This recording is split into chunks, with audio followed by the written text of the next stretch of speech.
So, what did you miss at Jubilee today? Well, you missed Thanksgiving, lots of it.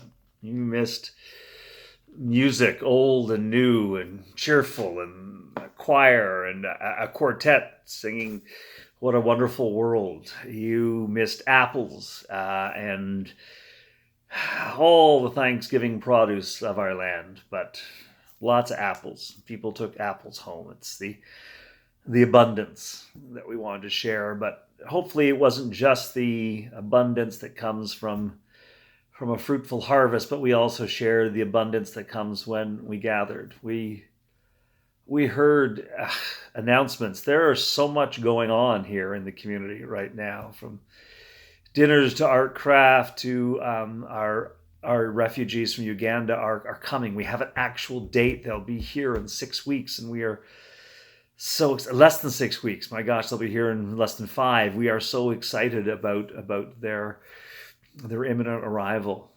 We have so much for which to be thankful. We have opportunities to learn and to grow. We have a gathering, 2 gatherings coming up on what it means to truly be an affirming and welcoming community for trans people. I mean, what does that mean? We say we're welcoming, but are we? And how can we? We have those things going on. We celebrated that today, and we sang and heard Psalm 100, "Make a joyful noise unto the Lord," the promise that God is faithful forever and to all generations. We celebrated that. We heard the gospel of Jesus and the bread of life, and the promise that once we eat of this bread, we'll never be hungry again.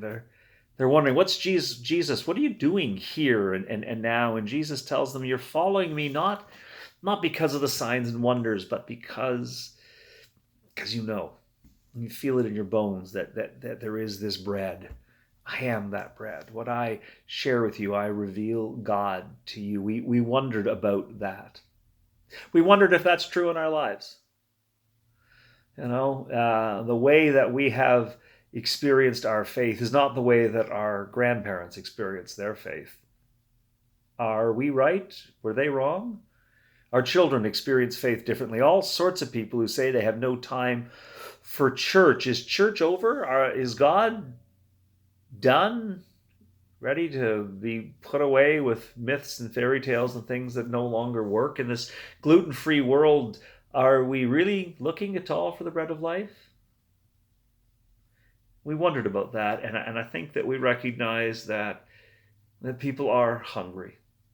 And just because we don't speak the same, just because we don't do things the same, doesn't mean that God isn't speaking to each and every one of us the way that we need to be spoken to. They knew it back in the time of the Psalms.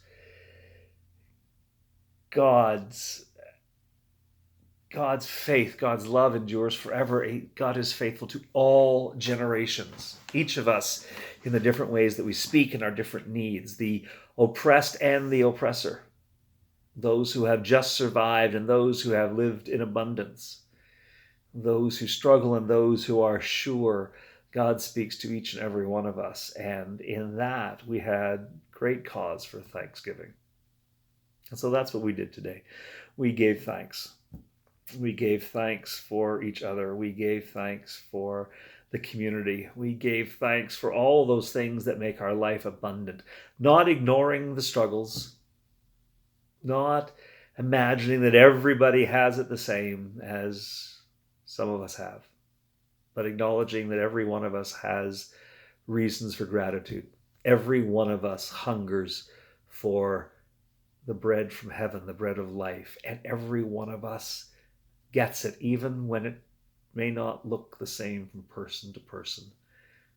We celebrated, we gave thanks that God's love endures, that God is faithful to all generations. So that's what you missed today at Jubilee, and we missed you. And hopefully we'll get to see you soon. But until we do get to see you, just please know we miss you. Please know that you're not alone, that God loves you, and wonder. Be bold. Dare to wonder what that means. And when we get together, be sure to share it, because we want to hear. till we get to see you again. God bless.